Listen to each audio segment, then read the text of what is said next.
ಆರ್ಯ, ಯಾಕೆ ಅಳ್ತಾ ಇದ್ದೀರಾ? ಏನಾಯ್ತು? ಕಂಟ್ರೋಲ್ ಮಾಡ್ಕೊಳ್ಳಿ ಆರ್ಯ. ಏನಾಯ್ತು ಅಂತ ಹೇಳಿ.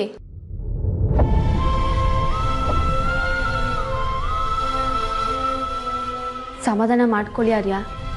ನೀವೀಗ ಅಳ್ತಾ ಇರೋದು ನೋಡ ನಂಗೆ ಭಯ ಆಗ್ತಿದೆ. ಏನಾಯ್ತು ಹೇಳಿ ಪ್ಲೀಸ್.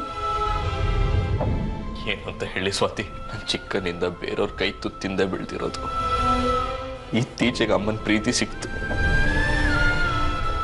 20 ವರ್ಷ ಆದ್ಮೇಲೆ ಅಮ್ಮನ ಪ್ರೀತಿ ಸಿಕ್ತಲ್ಲ ಅಂತ ನೆಮ್ಮದಿಯಾಗಿದ್ದೆ. ನೆಮ್ಮದಿ ಎಷ್ಟು ದಿನ ಇರುತ್ತೋ ಗೊತ್ತಿಲ್ಲ. ನನ್ನ ಹಣೆ ಬರನೇ ಇಷ್ಟ ಅನ್ಸುತ್ತೆ. ಅಮ್ಮನ ಪ್ರೀತಿ, ಮಮತೆ, ವಾತ್ಸಲ್ಯ ಅವ್ರ ಮಡ್ಲಲ್ಲಿ ಬೆಳೆಯೋ ಭಾಗ್ಯ ನನಗಿಲ್ಲ ಕಣೆ. ಆರ್ಯ, ಯಾಕೆ ಹೀಗೆ ಮಾತಾಡ್ತಾ ಇದ್ದೀರಾ? ಇದು ಬರೀ ಮಾತಲ್ಲ ಸ್ವಾತಿ, ನನ್ನ ಮನಸ್ಸಲ್ಲಿರೋ ನೋವು, ಸಂಕಟ. ಅಮ್ಮ ನನ್ನಿಂದ ದೂರ ಆಗ್ತಾರನ್ನೋ ಆತಂಕ. ನಾನು ಚಿಕ್ಕವನಾಗಿದ್ದಾಗ ಅಮ್ಮ ಅಪ್ಪನಿಂದ ದೂರ ಆದ್ರು. ಅವತ್ತಿತ ನನ್ನ ತಾಯಿ ವಾತ್ಸಲ್ಯ ಕಂಡೇ ಇಲ್ಲ. ಈಗ ಸಿಕ್ತಿರೋ ವಾತ್ಸಲ್ಯನ ಕಿತ್ಕೊಳಕ್ ನೋಡ್ತಿದ್ದಾನ ಅವನು. ಅಮ್ಮ ನನ್ನಿಂದ ದೂರ ಆಗ್ತಾರೆ ಸ್ವಾತಿ. ಅಮ್ಮ ನನ್ ಕಳ್ಕೊಂಡ್ಬಿಡ್ತೀನಿ. ಆದ್ರೆ ಏನ್ ಹೇಳ್ತಾ ಇದ್ದೀರಾ ಆಂಟಿ? ಹೌದು ಸ್ವಾತಿ, ಅಮ್ಮ ನನ್ನ ಬಿಟ್ಟು ಹೋಗ್ತಾರೆ. ನನ್ನ ಮೇಲಿರೋ ಪ್ರೀತಿಗಿಂತ ಅವನೇ ಮುಖ್ಯ ಆಗ್ಬಿಟ್ಟ. ನಾನು ಅನಾಥ ಆಗ್ತೀನಿ ಸ್ವಾತಿ.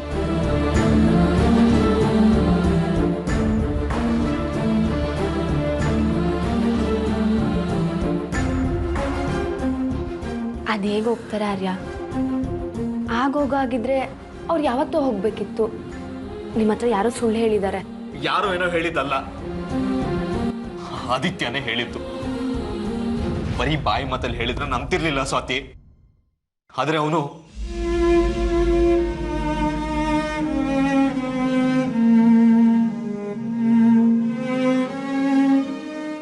ನೀನೇ ಹೇಳು, ಹೀಗಿರ್ಬೇಕಾದ್ರೆ ಅಮ್ಮ ನನಗ್ ಸಿಗ್ತಾರಾ? ಇಲ್ಲ ಆರ್ಯ, ನಂಗೆ ಈಗ್ಲೂ ನಂಬಿಕೆ ಬರ್ತಾ ಇಲ್ಲ. ಆಂಟಿ ನಿಮ್ನ ಬಿಟ್ಟು ಹೋಗಲ್ಲ. ಆಂಟಿಗೆ ನೀವು ಸೂರ್ಯ ಸರ್ ಅಂದ್ರೆ ತುಂಬಾ ಪ್ರೀತಿ. ಆದಿ ಸರ್ ಅಂದ್ರೂ ಪ್ರೀತಿ ನಿಜ. ಆದ್ರೆ ಆಂಟಿ ನಿಮ್ನ ಖಂಡಿತ ಬಿಟ್ಟು ಹೋಗಲ್ಲ. ಇಲ್ಲ ಸ್ವಾತಿ, ನೀನೇನೇ ಹೇಳಿದ್ರು ನಂಗೆ ನಂಬಿಕೆ ಬರ್ತಿಲ್ಲ. ಆದಿತ್ಯ ಅಮ್ಮಂಗೇನೋ ಮಂಗ್ಬುದ್ಧಿ ಹರ್ಚಿದ್ದಾನೆ. ಅದಕ್ಕೆ ಅಮ್ಮ ತನ್ನ ಮನ್ಸನ್ನ ಬದಲಾಯಿಸ್ಕೊಂಡಿದ್ದಾರೆ. ಇಲ್ಲ ಆರ್ಯ, ಆಂಟಿ ಏನೇ ಮಾಡಿದ್ರು ಅವ್ರ ಮನ್ಸು ಬದಲಾಯಿಸೋ ಚಾನ್ಸೇ ಇಲ್ಲ. ನೀನೇನೇ ಹೇಳಿದ್ರು ನಂಗೆ ನಂಬಿಕೆ ಬರ್ತಿಲ್ಲ. ಅಮ್ಮ ನನ್ನ ಬಿಟ್ಟು ಹೋಗೋದಂತೂ ಗ್ಯಾರಂಟಿ.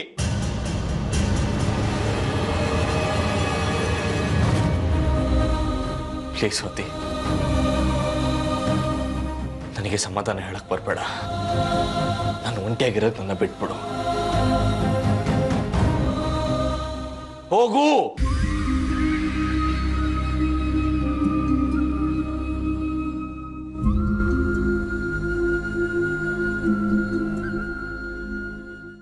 ಅಣ್ಣ, ನೀವು ಬೆಳಗಿಂದ ಏನೂ ತಿಂದಿಲ್ಲ. ಏನಾದ್ರು ಸ್ವಲ್ಪ ತಿನ್ನಿ ಅಣ್ಣ. ಬೇಡ, ಹೋಗೋ, ನನಗೆ ಹಸ್ವಿಲ್ಲ. ಅಣ್ಣ, ನೀವೇನು ತಿನ್ನಿಲ್ಲ ಅಂತ ದೊಡ್ಡವ್ರು ನಮಗೆ ಬೈತಾರಣ್ಣ. ಪ್ಲೀಸ್ ಅಣ್ಣ, ಏನೋ ತಿನ್ನಿ ಅಣ್ಣ.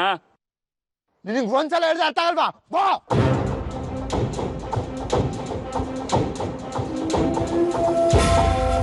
Good morning sir.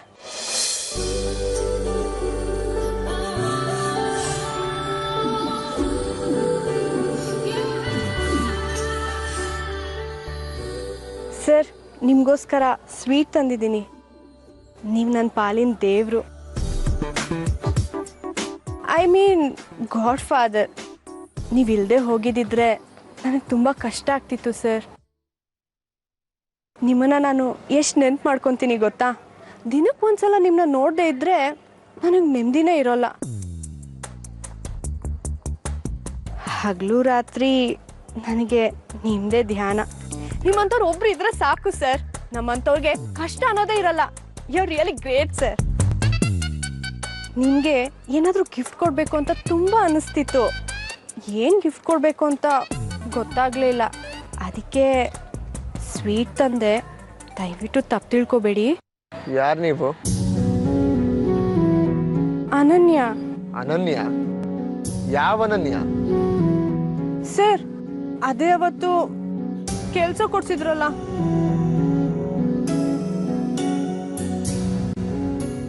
You are appointed.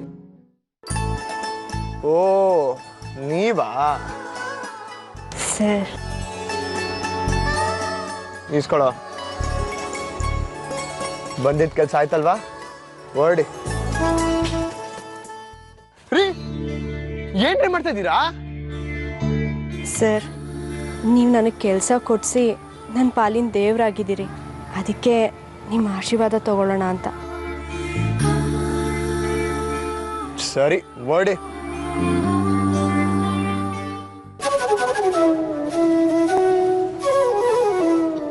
ಏನ್ರಿ ಏನ್ರಿ ಪ್ರಾಬ್ಲಮ್ಮು? ಏನಿಲ್ಲ ಸರ್, ಬರ್ತೀನಿ ಸರ್. ಬಾಯ್.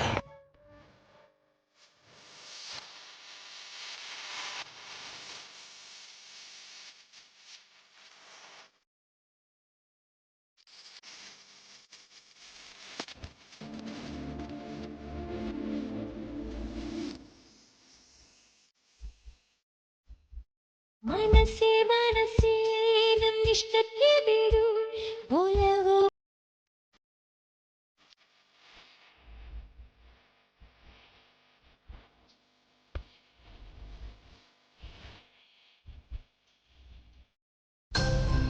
ಹಲೋ ಸ್ವಾತಿ, ನಾನಮ್ಮ ಶೋಭಜ್ಜಿ. ಹೇಳಿ ಅಜ್ಜಿ. ಏನಿಲ್ಲ, ಇಷ್ಟೊತ್ತಲ್ಲಿ ಮನೇಲಿ ಯಾರೂ ಇರಲ್ಲ, ನೀನೊಬ್ಳೇ ಇರ್ತೀಯ. ಅದಕ್ಕೆ ಮನೆ ಪರಿಸ್ಥಿತಿ ಹೇಗಿದೆ ಅಂತ ಕೇಳೋಣ ಅಂತ ಫೋನ್ ಮಾಡಿದೆ ಕಣೆ. ಎಲ್ಲಿ ಸರಿ ಹೋಗಿದೆ ಅಜ್ಜಿ, ಈಗಿನ್ನ ದೊಡ್ಡ ಪ್ರಾಬ್ಲಮ್ಮೇ ಶುರುವಾಗಿದೆ. ಏನಮ್ಮ ಅದು? ಏನಾಯ್ತು? ನೀನ್ಯಾಕೆ ಕಳ್ತಿದ್ಯಾ? ಅದು ಅಜ್ಜಿ, ಆರ್ಯ ಅವರು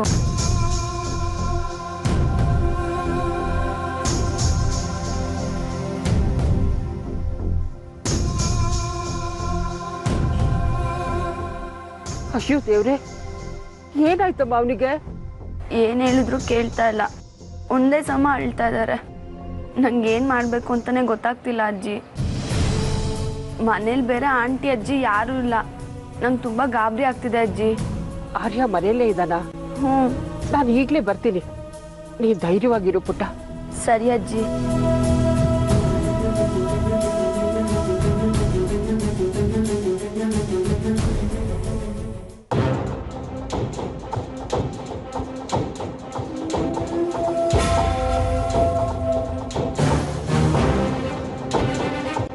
ಮತ್ತೆ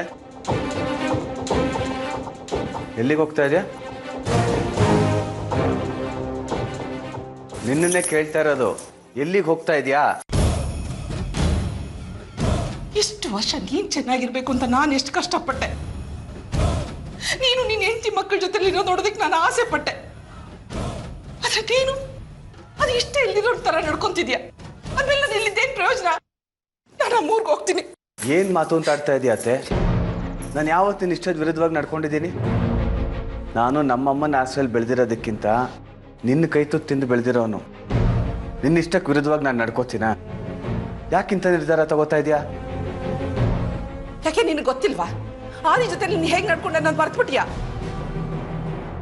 ಆದಿ ತಪ್ಪು ಮಾಡ್ದೆ, ಅದಕ್ಕೆ ಹಾಗೆ ನಡ್ಕೊಂಡೆ. ಅವನೇನೋ ಅಂತ ತಪ್ಪು ಮಾಡ್ದ? ಅಷ್ಟಕ್ಕೂ ನೀನು ಅವನ ವಯಸ್ಸಲ್ಲಿದ್ದ ಮಾಡಿ ತಪ್ಕೊಂಡೇನೋ ಅವ್ನು ಮಾಡ್ತಾ ಇಲ್ಲ. ಅವ್ರ ಅಮ್ಮನ ಮೇಲೆ ಅವನು ಪ್ರೀತಿ, ಅವಳನ್ನ ಇಲ್ಲಿ ಕರ್ಕೊಂಡ್ಬರ್ಬೇಕು ಅನ್ನೋ ಆತಂಕ ಭಯದೆಲ್ಲ ಹಾಗೆ ಮಾಡಿದಾನೆ ಕಣೋ. ಅವನು ಮಾಡಿ ತಪ್ಪು ಅನ್ನೋದಾದ್ರೆ ನೀನು ನಿಮ್ಮ ಅಮ್ಮನ ಮೇಲೆ ಕೈ ಹಚ್ಚಿ ತಪ್ಪಲ್ವಾ? ಅವನು ಅವನ ತಾಯಿ ಮೇಲೆ ಪ್ರಾಣನೇ ಇಟ್ಕೊಂಡಿದ್ದಾನೆ. ನಿನಗೂ ನಿಮ್ಮಮ್ಮ ಅಂದ್ರೆ ಪ್ರೀತಿನೇ, ಇಲ್ಲ ಅಂತ ನಾನು ಹೇಳ್ತಾ ಇಲ್ಲ. ಆದ್ರೆ ನೀನು ಕೋಪ ಬಂದ್ರೆ ಎದುರುಗಡೆ ತಾಯಿ ಇದ್ರು ಒಂದೇ, ಬೇರೆ ಯಾರಿದ್ರು ಒಂದೇ. ಆದ್ರೆ ಆದಿ ಆಗಲ್ಲ ಕಣೋ. ಈ ವಯಸ್ಸಿನಲ್ಲೇ ನಿನ್ಗೆ ಇಷ್ಟೊಂದು ಕೋಪ ಬರುತ್ತೆ ಅಂದ್ರೆ ಅವನಿನ್ನು ಚಿಕ್ಕವನು, ವಯಸ್ಸಿನ ಹುಡುಗ. ಅವನ್ಗೆ ಎಷ್ಟು ಕೋಪ ಬರಬೇಡ ಹೇಳು. ಶಶು, ನೀನು ನನ್ನವ್ರು ಯಾರು ನನ್ನ ಜೊತೆನಲ್ಲಿ ಇಲ್ಲ ಅನ್ನುವಾಗ ನಿನಗೆ ನಿನ್ನ ಮಗ ಸಿಕ್ಕಿದ್ದಾನೆ. ಕೋಪ ಕೋಪದ ಕೈಗೆ ಬುದ್ಧಿ ಕೊಟ್ಟು ಸಿಕ್ಕಿರೋ ಮಗನ ಕಳ್ಕೊತಾ ಇದೆಯಾ ಕಣೋ. ತಾಳ್ಮೆ ಅನ್ನೋ ತೂಕನ ಹೆಚ್ಚಿಸ್ಕೊಂಡಷ್ಟು ನಿನಗೆ ನಿನ್ ಮಗ ಸಿಗ್ತಾನೆ. ಇಲ್ಲ ನಿನ್ ಕೋಪದ ಕೈಗೆ ವಿವೇಚನೆ ಕೊಟ್ರೆ ಮುಗೀತು. ನಾನೇನ್ ಬೇಕು ಅಂತ ಹಾಗೆ ಮಾಡಿದ್ನ ಅತ್ತೆ? ಆ ದಿನ ಮತ್ತೆ ಎಲ್ಲ ನೀನು ಆತಂಕದಿಂದಲೇ ಹಾಗೆ ಮಾಡಿದ್ಯಾ ಕಣೋ. ಆದ್ರೆ ಆದಿ ಎಂತವನು ಅಂತ ನೀನು ಚೆನ್ನಾಗಿ ಗೊತ್ತು ತಾನೆ. ಅವನ್ ಬಗ್ಗೋದು ನಿನ್ ಬೆತ್ತಕ್ಕಲ್ಲ, ಪ್ರೀತಿಗೆ. ನೀನು ಅವನ ಮೇಲೆ ಎಷ್ಟು ಪ್ರೀತಿ ತೋರಿಸ್ತೋ ಅಷ್ಟೇ ಅವನು ನಿನ್ ಮೇಲೆ ಪ್ರಾಣ ಇಟ್ಕೊಂತಾನೆ. ನೀನ್ ತೋರ್ಸೋ ಪ್ರೀತಿಗೆ ಅಕ್ಕರಿಗೆ ಮನಸ್ಸೊತ್ತು ಆರ್ತಿನ ತಾನಾಗಿ ಇಲ್ಲಿ ಕರ್ಕೊಂಡು ಬರ್ಬೇಕು. ಹಾಗೆ ಮಾಡ್ಬೇಕು ಕಣೋ. ಅದನ್ನ ಬಿಟ್ಟು ಮುಂಚಿನ ಥರನೇ ನೀನು ವರ್ತಿಸಿದ್ರೆ ಆರ್ತಿ ಇಲ್ಲಿಗೆ ಬರೋದಿರ್ಲಿ, ಇಲ್ಲಿಗೆ ಬಂದಿರೋ ಆದಿನೂ ಇಲ್ಲಿಂದ ಹೊರಟೋಗ್ತಾನೆ.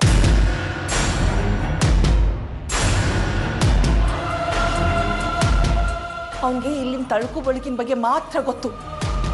ಒಳಗಿನ ಹುಳುಕು ಗೊತ್ತಾದ್ರೆ ಅವನು ಏನ್ ಮಾಡ್ತಾನೆ, ಹೇಗೆ ಆಡ್ತಾನೆ ಅನ್ನೋದೇ ಯಕ್ಷ ಪ್ರಶ್ನೆ. ಅಂಥದ್ರಲ್ಲಿ ಅವನು ತಾನಾಗೆ ಆರ್ತಿನ ಇಲ್ಲಿ ಕರ್ಕೊಂಡ್ ಬರ್ಬೇಕು ಅಂತಿದ್ದಾನೆ. ಅವನ್ ಮನ್ಸಿದ ಮೇಲೆ ಮಾತಿನ ಪೆಟ್ಟಿನ ಜೊತೆ ಏಟು ಕೊಟ್ರೆ ಅವ್ನು ಹೇಗೋ ಅವನ್ ಮನ್ಸನ್ನು ಚೇಂಜ್ ಮಾಡಿದ್ರು ಮಾಡ್ಬಿಡ್ತಾನೆ. ಈಗಾಗ್ಲೇ ಅವನನ್ನೊಂದ್ಸರಿ ಬೈದಿದ್ದಕ್ಕೆ ಅವ್ನು ಹೇಗೆ ರಿಯಾಕ್ಟ್ ಮಾಡ್ದ ಅಂತ ನಿನಗೂ ಚೆನ್ನಾಗಿ ಗೊತ್ತಿದ್ದು ನೀನ್ ತಪ್ಪು ಮಾಡಿದ್ಯಾ. ನೋಡೋ ಶಶು, ನೀನು ನೀನ್ ಹೆಂಡತಿ ಮಗನ ಜೊತೆನಲ್ಲಿ ಸಂತೋಷವಾಗಿರ್ಬೇಕು ಅಂದ್ರೆ ಅವ್ನು ಎಲ್ಲಿದ್ರು ಸರಿ, ನೀನ್ ಏನ್ ಹೇಳ್ತೋ ಏನ್ ಬಿಡ್ತೀಯೋ ಆ ದಿನ ಇಲ್ಲಿ ಕರ್ಕೊಂಡು ಬರ್ಬೇಕು. ಆದಿ ಇಲ್ಲಿಗೆ ಬಂದ್ರೆ ಮಾತ್ರ ನಾನು ಇಲ್ಲಿರ್ತೀನಿ, ಇಲ್ಲಾಂದ್ರೆ ನಾನು ಇರಲ್ಲ.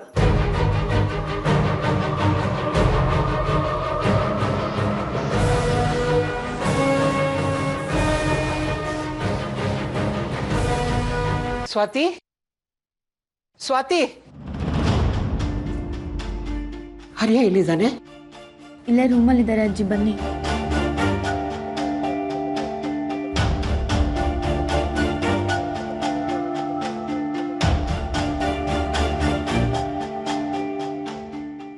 ಆರ್ಯ,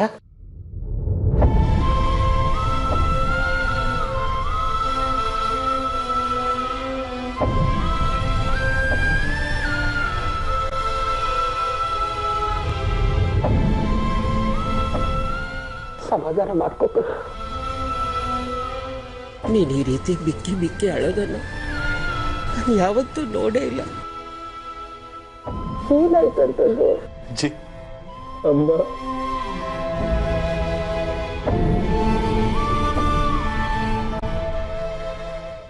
ಅಜ್ಜಿ, ಅಮ್ಮ. ನೀನು ಈ ರೀತಿ ಅಮ್ಮ ಅಮ್ಮ ಅಂತಿದ್ರೆ ನನಗೆ ಹೇಗೋ ಗೊತ್ತಾಗ್ಬೇಕು. ಅದೇನೋ ಅಂತ ಸರಿಯಾಗಿ ಹೇಳು. ರೋಡಲ್ಲಿ ಆದಿತ್ಯ ಸಿಕ್ಕಿದ್ದ. ಅಮ್ಮ ನನ್ ಜೊತೆನೆ ಬರೋದು ಅಂತ ಹೇಳ್ದ.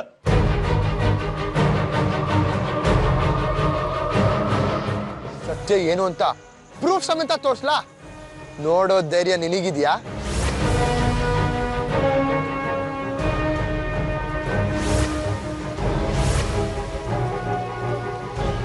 ಅಷ್ಟೇ ಅಲ್ಲ ಅಜ್ಜಿ, ಮನೇಲಂತೂ ನೆಮ್ಮದಿನೇ ಇಲ್ಲ. ಅಪ್ಪ ಅಮ್ಮ ಒಬ್ರಿಗೊಬ್ರು ಮುಖ ಕೊಟ್ಟು ಮಾತಾಡೋದೇ ಇಲ್ಲ. ನಾನು ಅಪ್ಪ ಅಮ್ಮ ಎಲ್ರೂ ಒಟ್ಟಿಗಿರ್ಬೇಕು ಅಂತ ಆಸೆ ಬಿದ್ದು ಜೊತೆಗಿರಕ್ ಪ್ರಯತ್ನ ಪಡ್ತಾನೆ ಇದ್ದೀನಿ. ಆದ್ರೆ ಅವರು ಜಿದ್ದಿಗೆ ಬಿದ್ದು ಹಠ ಸಾಧಿಸ್ತಿದ್ದಾರೆ. ಇದು ಹೀಗೆ ಆದ್ರೆ ನನ್ ಗತಿ ಏನಜ್ಜಿ?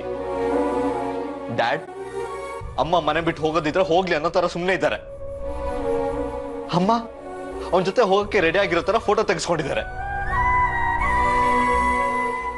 ಏನ್ ಮಾಡ್ಬೇಕು ಅಂತ ಗೊತ್ತಾಗ್ತೇನೆ ಇಲ್ಲ ಅಜ್ಜಿ. ಅಮ್ಮ ನನ್ನಿಂದ ದೂರ ಆದ್ರೆ ನಾನಂತೂ ಬದುಕಿರಲ್ಲ. ಬಿಟ್ಟು ಅನ್ನೋ ಏನ್ ಮಾತು ಅಂತ ಆಡ್ತೀಯ ಆರ್ಯ ನೀನು? ಕಾಲಿಗೆ ಮುಳ್ಚುಟ್ಕೊಳ್ತು ಅಂತ ಕಾಲೇ ಕತ್ತರಿಸಕ್ಕಾಗತ್ತಾ? ನಿನ್ನ ಆತಂಕ ನನಗೂ ಅರ್ಥ ಆಗತ್ತೆ ಕಣೋ. ಕೆಲವು ಸಲ ಎಲ್ಲಾ ದಾರಿಗಳು ಮುಚ್ಚೋದ್ವು ಅಂತ ಅನ್ಸುತ್ತೆ. ಆದ್ರೆ ಎಲ್ಲೋ ಒಂದ್ ಕಡೆ ಪರಿಹಾರ ಅನ್ನೋದು ಇರತ್ತೆ ಕಣೋ. ಸ್ವಲ್ಪ ಸಮಾಧಾನವಾಗಿ ಯೋಚನೆ ಮಾಡೋಕಂದ. ಹೌದು ಆರ್ಯ, ಅಜ್ಜಿ ಹೇಳ್ತಾ ಇರೋದು ಸರಿ. ನೀವು ಈ ರೀತಿ ಊಟ ತಿಂಡಿ ಬಿಡೋದು, ಅಳೋದನ್ನ ನನ್ನ ಕೈಲಿ ನೋಡೋಕ್ಕಾಗ್ತಿಲ್ಲ. ಸ್ವಲ್ಪ ಸಮಾಧಾನದಿಂದ ಯೋಚನೆ ಮಾಡಿ ಏನಾದರೂ ದಾರಿ ಕಾಣ್ಬೋದು. ಅಷ್ಟರಲ್ಲಿ ಅಪ್ಪ ಅಮ್ಮ ದೂರ ಆಗೋದಲ್ದೆ ಅಮ್ಮ ನನಗೆ ಸಿಗದೆ ಇರೋಷ್ಟು ದೂರ ಹೋಗ್ತಾರೆ. ಯಾವ ದಾರಿ ಕಂಡು ಏನ್ ಪ್ರಯೋಜನ ಸ್ವಾತಿ? ಹೌದು ಅಜ್ಜಿ, ಆರ್ಯ ಹೇಳ್ತಾ ಇರೋದು ನಿಜ ಅನ್ಸುತ್ತೆ. ಅದು ಅಲ್ಲದೆ ಇವ್ರು ಈ ರೀತಿ ನೋವು ಪಡ್ತಾ ಇರೋದನ್ನ ನನ್ನಿಂದ ನೋಡೋದಕ್ಕಾಗ್ತಿಲ್ಲ. ನೀವೇ ಏನಾದರೂ ಮಾಡಿ ಆಂಟಿ ಅಂಕಲ್ ದೂರ ಆಗದಿರೋ ಹಾಗೆ ಮಾಡಬೇಕು. ಇತ್ತೀಚೆಗೆ ಆರ್ಯ ಅವರು ಅಂಕಲ್ ಆಂಟಿ ಮಧ್ಯ ಮನಸ್ತಾಪ ಬಂದಾಗ್ಲಿಂದಾನೆ ತುಂಬಾ ನೋವು ಪಡ್ತಿದ್ದಾರೆ. ಅವ್ರ ಮುಖದಲ್ಲಿ ನಗು ಅನ್ನೋದೇ ಇಲ್ಲದೆ ಇರೋ ಹಾಗಾಗಿದೆ. ಇವತ್ತು ಅವ್ರು ಈ ರೀತಿ ಅಳ್ತಾ ಇರೋದನ್ನ ನನ್ನಿಂದ ನೋಡೋದಕ್ಕಾಗ್ತಿಲ್ಲ. ಪ್ಲೀಸ್ ಅಜ್ಜಿ, ನೀವಾದ್ರೂ ಹೇಳಿ ಸ್ವಲ್ಪ ನಗ್ನಗ್ತಾ ಇರೋದಕ್ಕೆ. ಮನೇಲಿ ಇಷ್ಟೆಲ್ಲ ಪ್ರಾಬ್ಲಮ್ ಇಟ್ಕೊಂಡು ನಗ್ನಗ್ತಾ ಇರ್ಬೇಕಾ? ಸುಮ್ಮನೆ ಸ್ವಾತಿ, ನಿಂಗಿದೆಲ್ಲ ಅರ್ಥ ಆಗಲ್ಲ. ನಗೋದಕ್ಕಾಗಲ್ಲ ಅಂತ ನನಗೂ ಗೊತ್ತು. ಹಾಗಂತ ಯಾವಾಗ್ಲೂ ಹೀಗೆ ಮುಖ ಗುದಿಸ್ಕೊಂಡಿದ್ರೆ ಬಂದಿರೋ ಸಮಸ್ಯೆ ದೂರ ಆಗುತ್ತಾ? ಸ್ವಲ್ಪ ಸುಮ್ಮನೆ ಇರ್ತೀಯಾ? ನಾನು ಸುಮ್ಮನೆ ಇರಬೇಕು ಅಂದ್ರೆ ನೀವು ಅಳೋದನ್ನ ನಿಲ್ಲಿಸಿ. ನಿಮ್ಗೆ ಆಂಟಿ ಅಂಕಲ್ ಮೇಲೆ ಎಷ್ಟು ಪ್ರೀತಿ ಇದೆ ಅಂತ ನನಗೂ ಗೊತ್ತು. ಅಷ್ಟೇ ಪ್ರೀತಿ ನನಗೂ ಇದೆ. ಹಾಗಂತ ಯಾರೋ ಬಂದು ಆಂಟಿ ಅಂಕಲ್ ದೂರ ಆಗ್ತಾರೆ ಅಂತ ಹೇಳೋದನ್ನ ನಂಬೋದು ತಪ್ಪಲ್ವಾ? ನಾನು ಯಾರ್ಯಾರ್ದೋ ಮಾತು ಕೇಳ್ತಿಲ್ಲ. ಆದಿತ್ಯ ಅಮ್ಮ ಅವ್ರ ಜೊತೆ ಇರೋ ಫೋಟೋನ ತೋರಿಸ್ದ. ಅಪ್ಪ ಹೇಳ್ದಾಗ್ಲೂ ನಂಬಿರ್ಲಿಲ್ಲ. ನೋಡಿ ಅಜ್ಜಿ, ನಾನು ಎಷ್ಟೇ ಹೇಳಿದ್ರು ಒಂದು ಫೋಟೋ ನೋಡಿ ಅಮ್ಮನ ಬಗ್ಗೆ ತಪ್ಪು ತಿಳ್ಕೊಂಡಿದ್ದಾರೆ. ಹೀಗೆ ಮಾಡೋದು ಸರಿನಾ? ನೀವೇ ಹೇಳಿ. ನೋಡರ್ಯ, ಈಗಿರೋ ಸಮಸ್ಯೆ ಬಗೆಹರಿಬೇಕು ಅಂದರೆ ಅದಕ್ಕಿರೋದು ಒಂದೇ ದಾರಿ.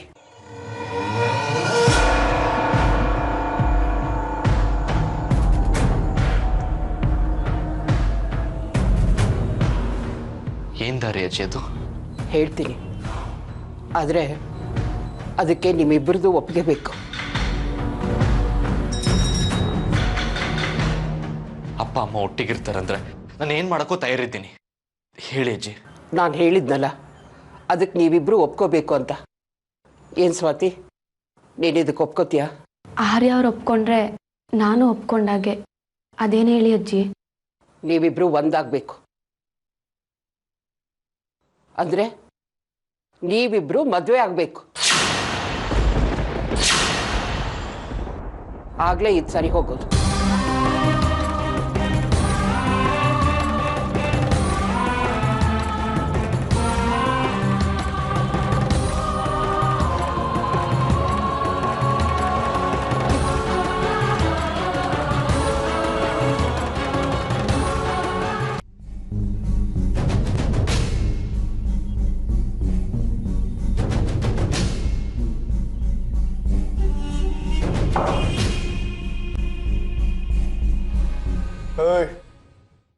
ಇನ್ನೊಂದು 90 ಹಾಕೋ. ಸಾಕೋಣ, ಇವಾಗಲೇ ಜಾಸ್ತಿ ಆಗೈತೆ. ಹೊರಡೋಣವಾ? ಏನ ಓಡೋಣ? ಎಲ್ಲಿಗೆ ಓಡೋಣ? ಬರಲ್ಲ, ನಾನೆಲ್ಲಿಗೂ ಬರಲ್ಲ. ನನಗೆ ಇನ್ನೊಂದು ಕ್ವಾರ್ಟರ್ ಬೇಕು. ಅಣ್ಣ, ಇವಾಗಲೇ ಜಾಸ್ತಿ ಆಗೈತೆ. ಜಾಸ್ತಿ ಕುಡಿದ್ರೆ ಲಿವರ್ ಡ್ಯಾಮೇಜ್ ಆಗುತ್ತೆ.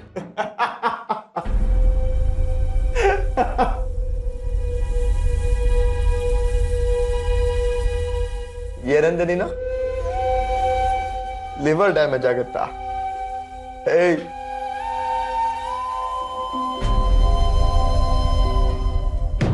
ನನ್ನ ಹಾರ್ಟೇ ಡ್ಯಾಮೇಜ್ ಆಗಿರ್ಬೇಕಾದ್ರೆ ಲಿವರ್ ಡ್ಯಾಮೇಜ್ ಆದ್ರೇನು ಬಿಟ್ರೇನೋ? ಯಾಕಣ್ಣ, ಏನಾಯ್ತು ಇವಾಗ? ಯಾಕೆ ಇಷ್ಟೊಂದು ಮನಸ್ಸಿಗೆ ಬೇಜಾರ ಮಾಡ್ಕೊಂಡಿದ್ದೀರಾ? ಏನಾಯ್ತು ಅಂತ ಕೇಳ್ತೀಯಾ?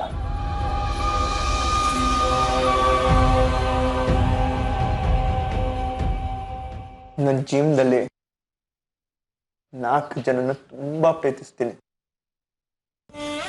ಅದರಲ್ಲೊಬ್ಳು ನನ್ನ ಜೀವಕ್ಕೆ ಜೀವ ಆಗಿದ್ದ ನನ್ನ ತಂಗಿ ಸಾಕ್ಷಿ.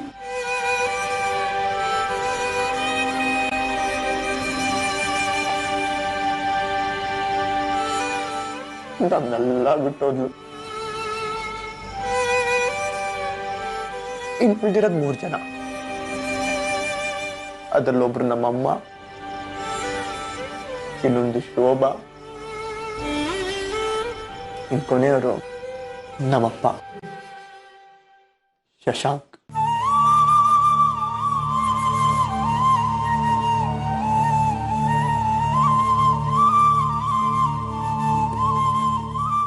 ಇವತ್ತೇನಾಯ್ತು ಗೊತ್ತಾ? ನಮ್ಮಪ್ಪ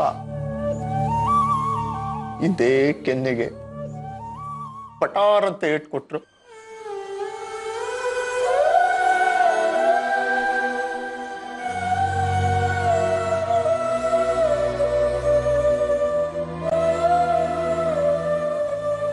ಇದುವರೆಗೂ ನಮ್ಮಮ್ಮ ಆಗ್ಲಿ ಶೋಭಾ ಆಗ್ಲಿ ಸಾಕ್ಷಿ ವಿಷಯದಲ್ಲಿ ತಪ್ಪು ತಿಳ್ಕೊಂಡು ಹೊಡೆದಿದ್ದಾರೆ ಹೊರತು ವಿನಾಕಾರಣ ನನ್ನ ಮೇಲೆ ಯಾವತ್ತೂ ಕೈ ಎತ್ತಿಲ್ಲ.